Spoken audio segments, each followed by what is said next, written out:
Hey, I'm going to start off with reading a verse from the book of Exodus in the Old Testament, chapter 32, verse 7. The Lord said to Moses, "Go down, for your people, whom you have brought out of the land of Egypt, have corrupted themselves." And you know the rest of the story. Moses went down from the mountain of Sinai, and the people were caught up in all manner of sin and debauchery, and they had, worst of all, built a false idol for themselves, a golden calf. And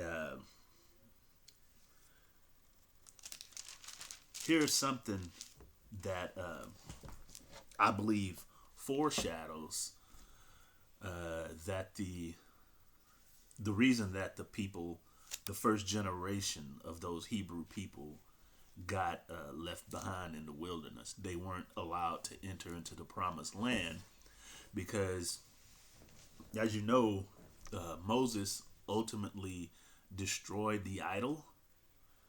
But even though the idol was destroyed, the people, particularly that first generation of Hebrews that left Egypt, their hearts were not turned away from idolatry. They still desired and required of spiritual necessity the false idol. In other words, they were still stuck in their old mindset and mentality.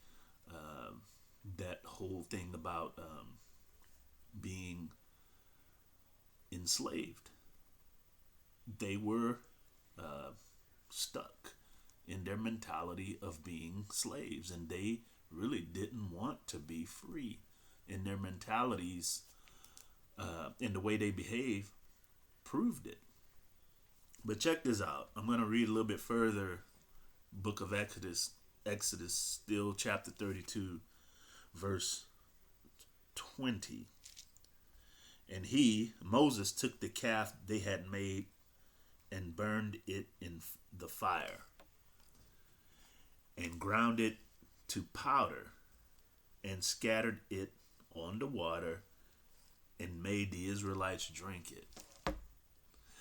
Man, that's pretty intense, ain't it? He took that idol, ground it up in the powder after he burned it, poured it into water, and made them consume it. We all know that, made them drink it. We all know that water in the Bible is symbolism for the mind and the spirit.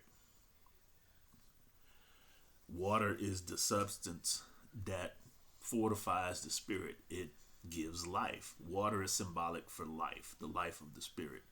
So the fact that this powder, the ground up false idol, was added to their water and they were made to drink it, it symbolizes that they were made to consume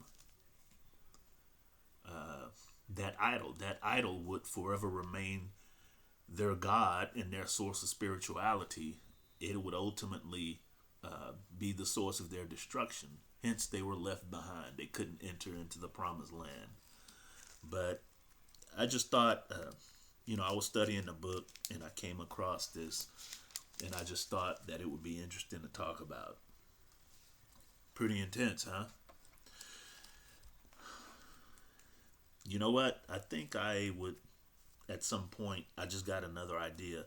I'm going to do another video that pertains to this particular verse. Nevertheless, hope you guys are well, and all things considered, hope you are prospering as best as you can and being blessed and staying safe.